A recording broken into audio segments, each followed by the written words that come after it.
So, you've been living on Mars for a while now, and you want to get some fresh air. Of course, if you do this without a suit on, you'll die. But there is a process that will make this possible.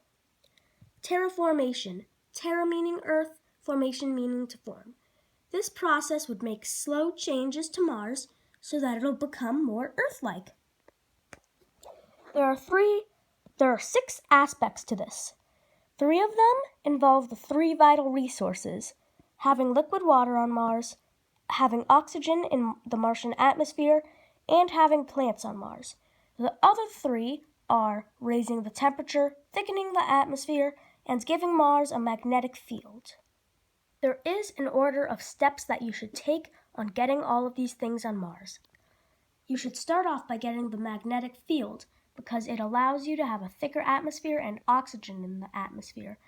The reason for this is because the magnetic field shields the atmosphere from getting blasted away by the sun.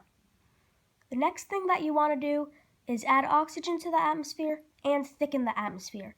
These both happen at relatively the same time because adding oxygen to the atmosphere is adding more atmosphere, which in turn thickens the atmosphere.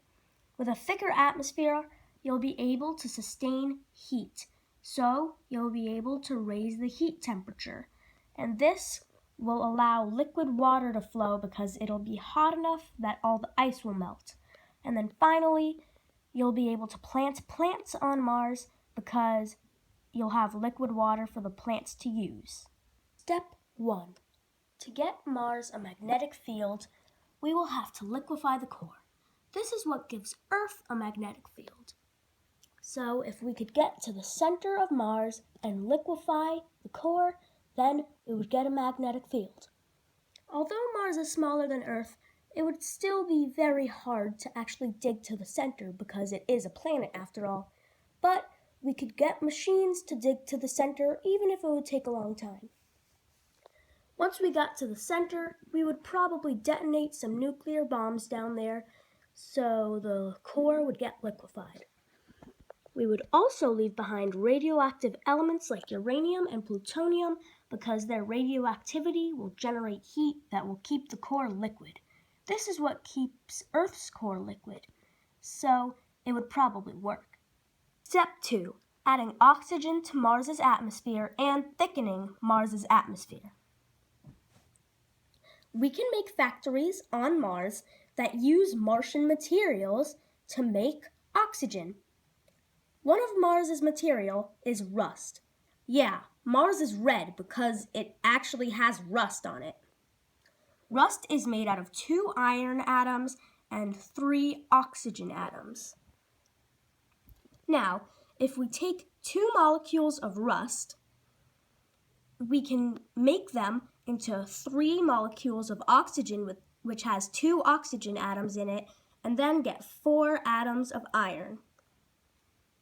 Now what we would do is we want to separate the iron from the oxygen because if we let the iron out into Mars, then it will just react with the oxygen and become rust again.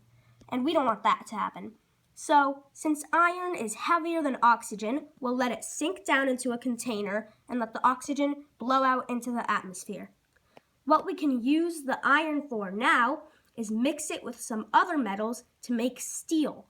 Steel is a building material, and it doesn't rust as fast as iron does. So, the rusting process will slow down, therefore adding oxygen to Mars. Step 3. Once you add oxygen into the atmosphere, heat will occur naturally. This is because before you added oxygen to the atmosphere, Martian atmosphere was at 0.6% pressure, and most of this 0.6% pressure was full of carbon dioxide. This means that in this 100% pressure atmosphere, 0.6% of it will be carbon dioxide. On Earth, only 0.035% is carbon dioxide. And more carbon dioxide naturally leads to more heat because it's good at absorbing heat. So Mars will heat up. And then, once it's hot enough, you should probably remove some carbon dioxide so that a greenhouse effect won't go out of control. Step 5 and 6 will just happen on their own. Since it's hotter, the water will be able to melt, so people will be able to plant plants. That's pretty much it for this step. Congratulations, you've done it. You've taken the steps necessary to make Mars a habitable planet for people to live on.